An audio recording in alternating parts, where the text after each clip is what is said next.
Kore Mwapinduka and welcome to Africa Good Morning, your portal into Africa's potent stories. Today we begin in Madagascar after a dramatic cabinet dissolution by military leader Colonel Michael Randrianirina before moving to Guinea's political crackdown and Congo's Republic's high-stakes election.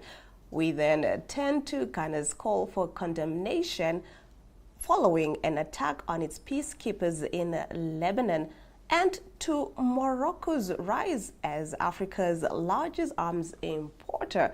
Later, we cross to Botswana with Rorisang Mogojwe, and in AGM Economic News, we unpack Kenya's growing state house budget and Egypt's latest fuel price increase. Now, don't forget, in Today Later on NTV, we are going live at 8 a.m. Join us for the Namibian Budget Dialogue Breakfast, an exclusive discussion on the 2026-2027 national budget under the theme of Powering Our Future, featuring a keynote address by Honorable Erika Shafuda, Minister of Finance, and a special guest address by Vusi Tembekwayo, a global entrepreneur and leadership strategist. We will be right back on the other side of this with your top stories. Do not go away.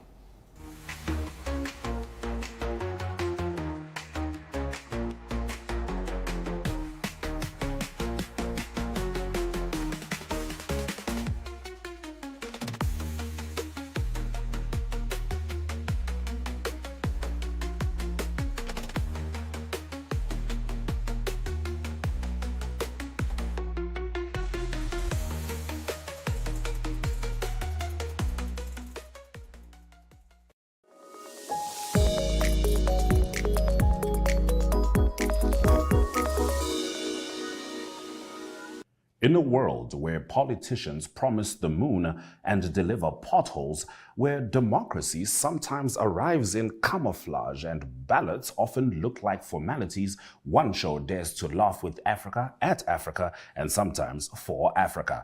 This is Second Take, your weekly dose of political satire with an African soul and a global edge.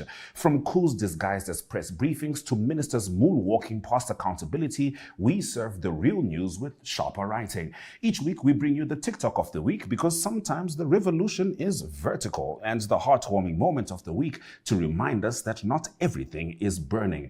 We also sit down with the bold, the brilliant, and the brave, voices that question power, stir thought, and spark laughter. Because when the headlines are wild, the leaders are louder, and the truth is lost in translation, we all need a second take.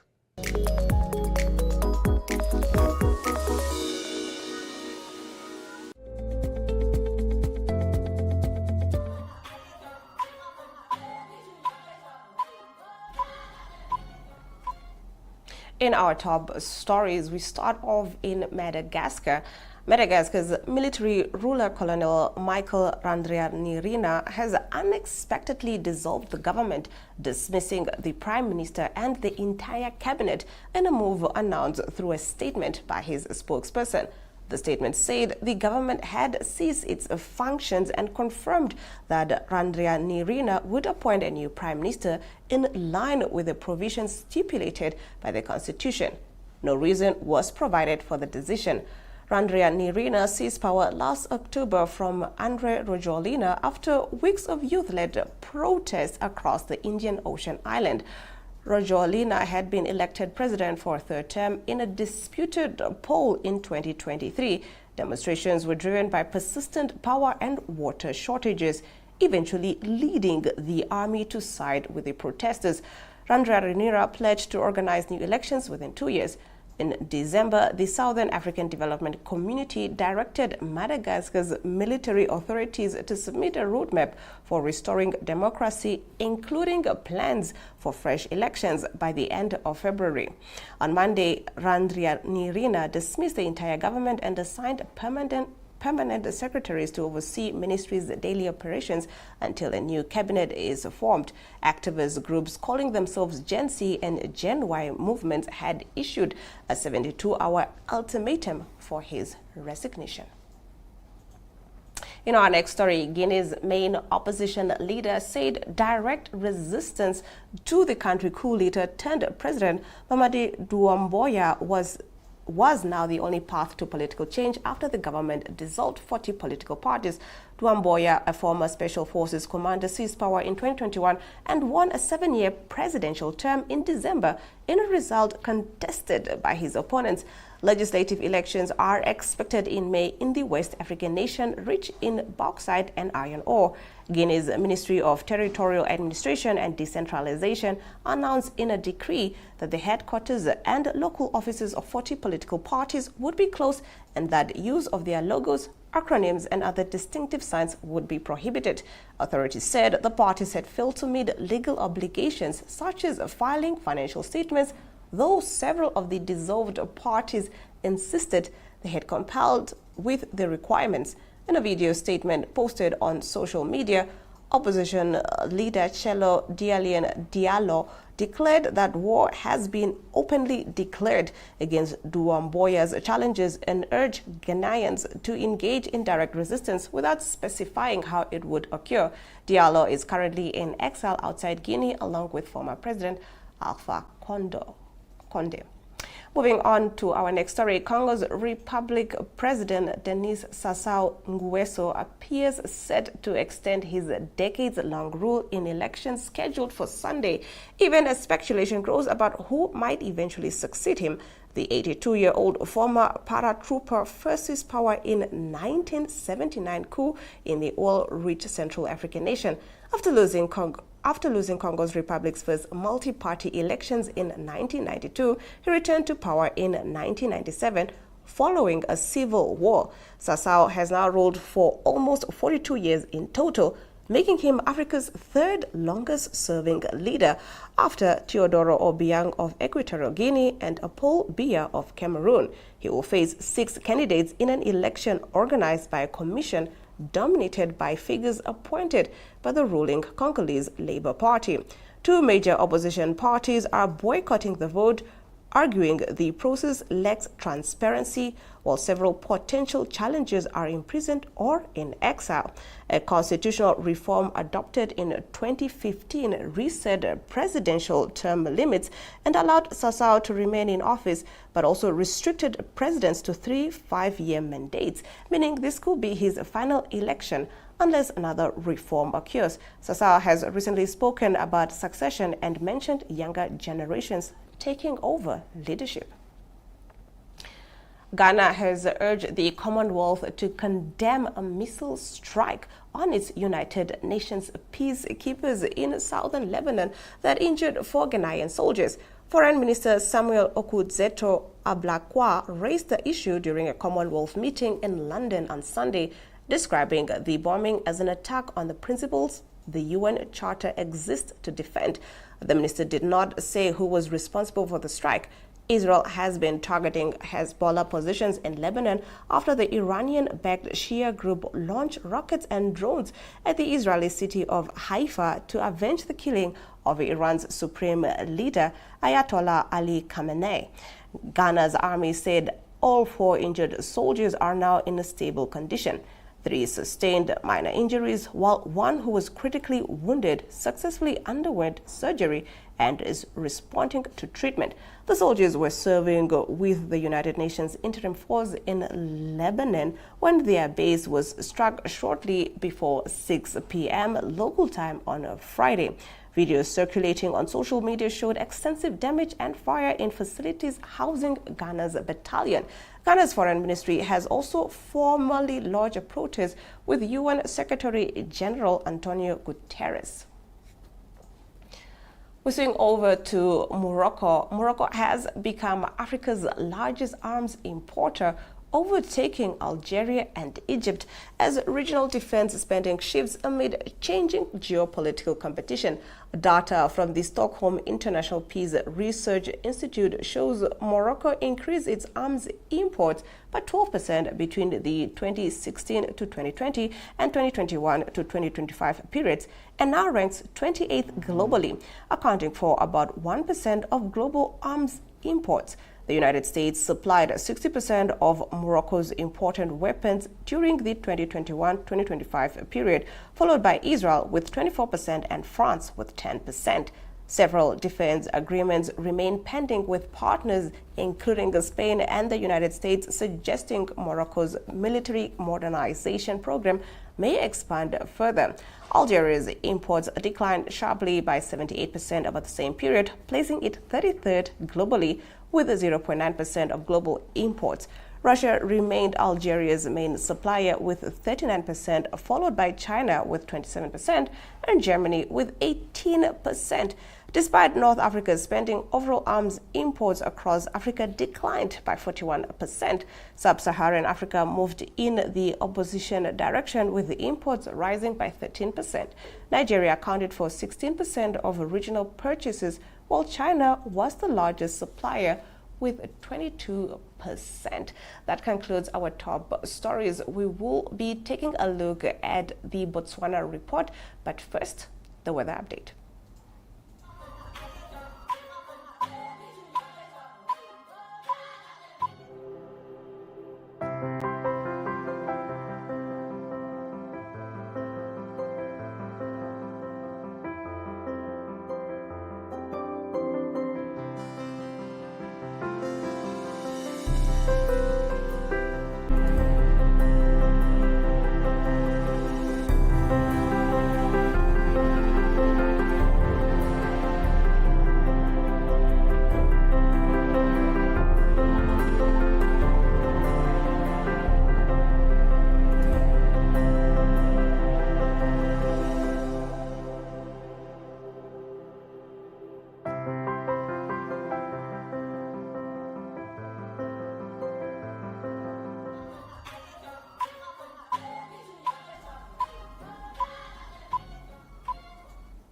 Here to bring us the latest news from Botswana is Rorisang. Good morning, Rory. How are you doing today?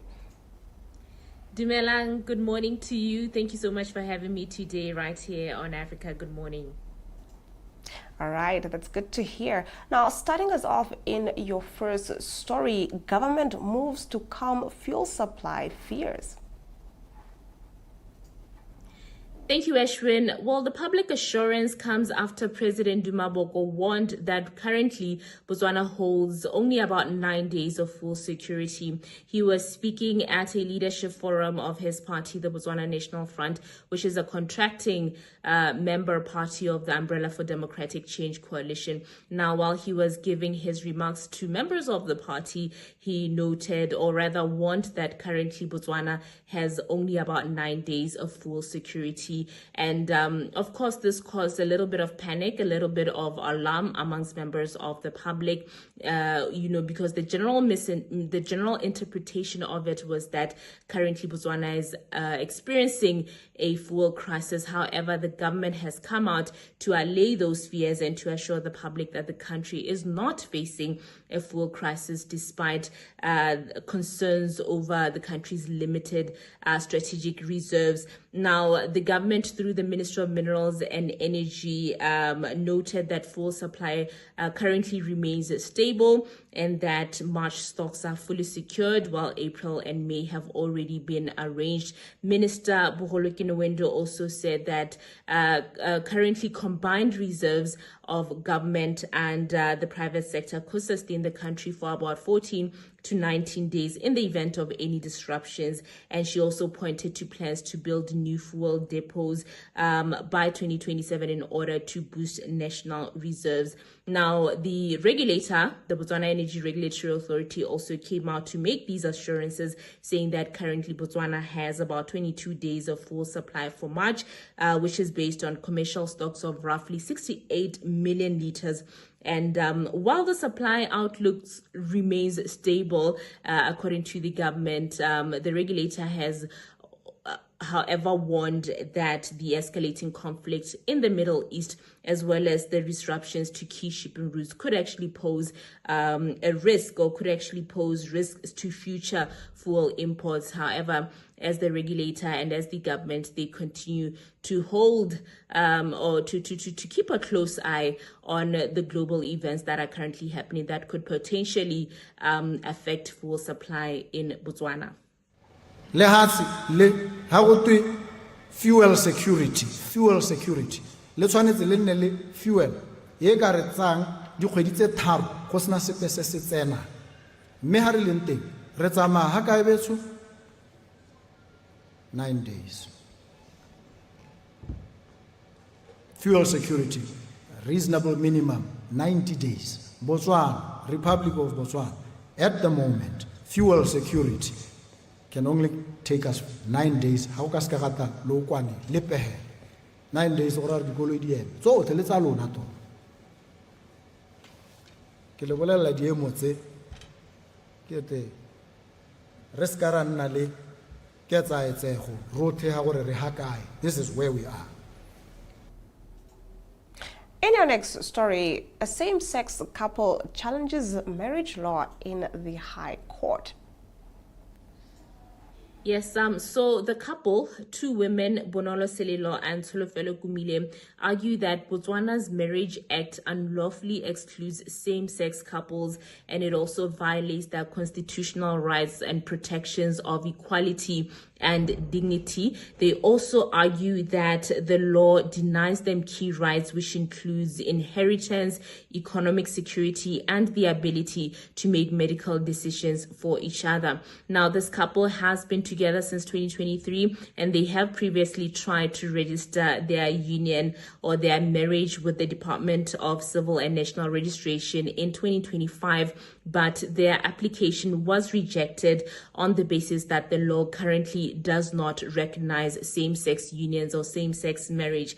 Now, this case has drawn a lot of opposition from the church as well as some traditional groups, being the Dingwetsi Association. Now, the Dingwetsi Association is basically a group of married women who believe that two women getting married should not be allowed to happen, as it is against culture, the culture of Botswana. Now, these groups have applied to join the proceedings as in a bid to stage demonstrations against this case. They were actually at the court, the High Court, last week when this application was being made. They attended the court session and they did express their disapproval, their opposition of this case. However, the case has also attracted support from LGBTQI, groups, including Lekhabibo, which has backed this challenge. Lekhabibo is the same rights group that rallied government for the recognition of consensual same-sex relations, which they won in the year 2019. It was a landmark case in Botswana for queer rights, basically. And so Lekhabibo calls this a fight for equal legal protection. We understand that the High Court will hear this case in July. It will hear this matter in July, and of course we will keep you updated as and when developments happen. But let's hear from what the couple had to say. They do actually liken their fight for love to the founding president of Botswana, Cesar Tsakama, who fought for his interracial marriage to be recognized, as he was married to a British woman. But let's hear what the couple had to say regarding their same-sex union challenge to the High Court. I fully intend to get married, and I say this because Ghana, Botswana, we have a tendency to fight for love, isn't it? And that's why in our papers we even give an example, for even though racism he fought for that love. So we're doing the exact same thing, because it's in our blood as Botswana to fight for love. And I actually thought about that. I thought it was very funny, and yet we are here, a fully functioning member of society, having our full faculties, saying let us get married about the nya. Lenyalo le ile ko tlase batho lona ga re batle lenyalane. Does it make sense? You get? And I was actually saying to someone, it's very odd that, you know, for people, especially because we're seeing a lot of activity by Christians. But it's very odd that the Christians are the Goliath in this situation. Or now we're two people just saying, let us live our lives. All right, Rorisang, in your last story, the government is pushing to revive school sports. School sports in Botswana was suspended in 2020 following disputes over teachers' allowances and funding shortages. And since then, Botswana has struggled to perform consistently in many sporting codes. As we see, athletics is the only sporting code currently receiving international success. And this was primarily through an out-of-school club system. And so many people believe that the return of school sports would see many young sporting champions be developed at grassroots level and eventually go on to experience or to see international success in the sporting world. Now, the Minister of Sports and Arts, Jacob Gilibeng, attempted to relaunch this program in August of last year. However, the initiative stalled once again because of teachers. Teachers' unions are saying that they had not been consulted in this relaunch of the program, simply because they are the ones who will be responsible for coaching many of these young sporting stars. And so they needed to know how the government would be compensating them for this time, for their time to coach sports outside of the teaching curriculum. Now, despite the setback by the teachers' unions, Gilibeng also said that government remains committed to restoring school sports, and he noted that it really simply plays a very crucial role in developing young talent. And so consultations are currently ongoing with key stakeholders, including the teachers' unions and including the Ministry of Education. And unions are now engaging their members on the way forward. And in the meantime, the government plans to establish a temporary structure which will bring associations, sporting associations, in order to coordinate the return of school sports, the return of the program, with a long-term plan to create a single body to oversee the program nationally. And this is according to the Minister of Sport and Art, who is very hopeful, and he remains optimistic that school sport will return to Botswana. Thank you so much, Rory, for bringing us the latest news from Botswana. Thank you, Ashwin. That is all from me with the Botswana Report. Let's meet right back here next week, same time, same place. Africa, good morning. All right, don't forget that we are going live today at 8 a.m. Join us for the Namibian Budget Dialogue Breakfast, an exclusive discussion on the 2026-2027 national budget under the theme of Powering Our Future, featuring a keynote address by Honorable Erika Shafuda, Minister of Finance, and a special guest address by Vusi Tembekwayo, Global Entrepreneur and Leadership Strategist. Catch it all on our NTV platforms, that is DSTV Channel 285, GOTV Channel 25, and on our website 102.com. From me, Glenara Shipura, until next time.